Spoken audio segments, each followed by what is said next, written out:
ერთჯერადად ან იშვიათად ტკივნეული menstruatsiya არ არის საგანგაშო. მაგრამ თუ თქვენ menstruatsiya გაქვთ მუდმივად ძალიან ტკივნეული, იმდენად რომ გჭირდებათ ტკივილ გამაყუჩებელი და შესაძლოა შრომის უნარიანობასაც კი კარგავთ, დიდი ვარაუდით თქვენ გაქვთ ენდომეტრიოზი.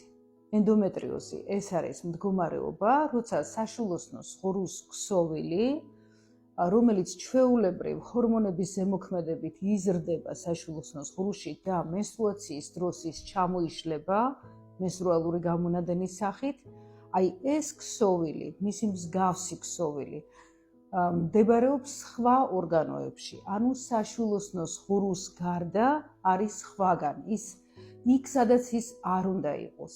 მაგალითად, მცირე მენჯის ღრუში, საკვერცხეზე, მილზე, რომელიმე ორგანოზე, ნებისმიერი ორგანოს ენდომეტრიოზი არის აღწერილი. მაგრამ ყველაზე ხშირად გვხვდება მცირე მენჯის ღრუს ენდომეტრიოზი, ანუ მუცლის ღრუს ქვედა ნაწილის ენდომეტრიოზი.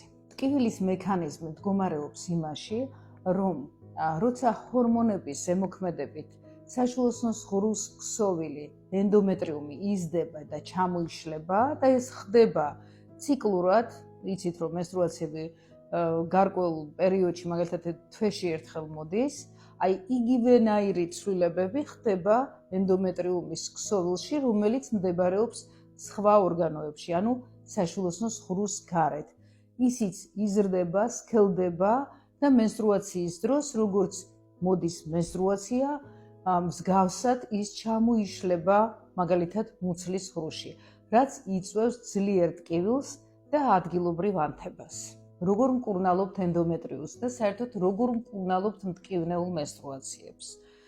თუ ტკივნეული menstruatsiები არის გამოწვეული ენდომეტრიოზით და უმეტეს შემთხვევაში ეს ასეა, გააჩნია ინდივიდუალურ მონაცემებს. ქალის ასაკს, შვილოსნობის ფუნქციას, ანამნეზს და ასევე გეგმებს, აპირებს თუ არა ორსულობას და ასე შემდეგ.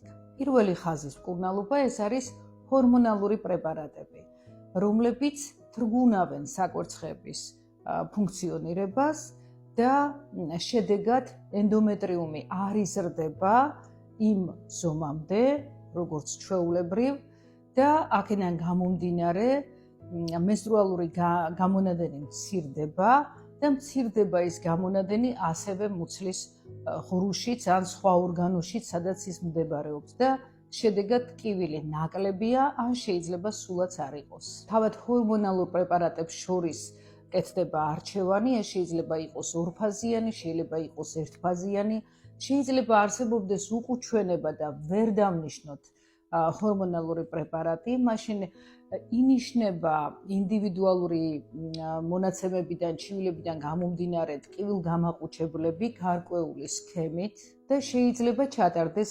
ლაპარასკოპიული მკურნალობაც, მაგრამ ლაპარასკოპიას აქვს გარკვეული ჩვენებები და ამის შესახებ შემდეგ ვიდეოში მოგიყვებით.